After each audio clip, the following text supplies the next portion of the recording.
Pour l'expo, je vais partir sur une vingtaine, mais quand je dis une vingtaine, je compte pas les petits, c'est-à-dire que ce sera une vingtaine dans des grands formats comme ça, quoi. Bertrand Giraudot est en pleine production. Depuis qu'il a été demandé pour être exposé lors du Festival international Jazz Survie de Saint-Gilles-Croix-de-Vie, son atelier est en pleine effervescence.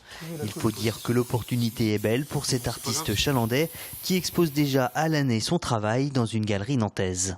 C'est vrai que la barre est haute là, cette année, donc c'est ce que je disais, c'est que progressivement il faut se donner les paliers successifs, et puis après avoir fait une exposition à titre perso, je sais pas, dans un resto, là on est invité dans un festival, c'est assez réjouissant. Et il y a du collage, déchirage. L'idée c'est qu'en fait je vais essayer de refaire comme des vieilles affiches qu'on aurait pu trouver en ville. Adepte du street art dans les années 80, il avait laissé la peinture de côté. Il y a 6 ans, à la demande d'un galeriste, les bombes et les pinceaux ont repris du service. Après une série autour des voitures mythiques italiennes et des acteurs et des actrices des années 60, aujourd'hui son travail explore les figures du jazz, un hommage qu'il rend à travers sa technique. L'idée c'est que le visage on le voit là, la guitare, on voit les deux visages, donc là on est bien. Voilà, ça c'est bon. C'est le tableau qui sert pour l'affiche de l'exposition à Saint-Gilles.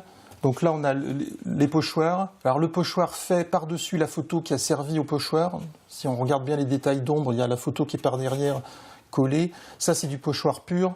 Il y a du Au fil des années, Bertrand Giraud s'est approprié ce mélange de techniques où le pochoir fait office de fil conducteur. C'est l'aspect sympathique de la chose, du pochoir, c'est-à-dire que c'est un travail de minutie de découpe où on prend du temps, on est seul, et puis après, effectivement, on est face à la toile vierge avec son pochoir. Forcément, la première chose qu'on a envie de faire, c'est de faire un coup de bombe pour voir si le résultat est à la hauteur de ce qu'on attendait lors de la découpe.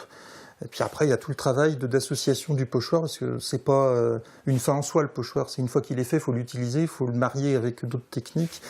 Alors bon, celui-là, pareil, ça, Miles Davis, ok. Bertrand Giraudot poursuit sa série sur les grandes figures du jazz. Ce travail sera visible à Saint-Gilles-Croix-de-Vie, salle Marcel Baudouin, du 17 mai au 8 juin, dans le cadre du 31e festival Saint-Jazz Survie.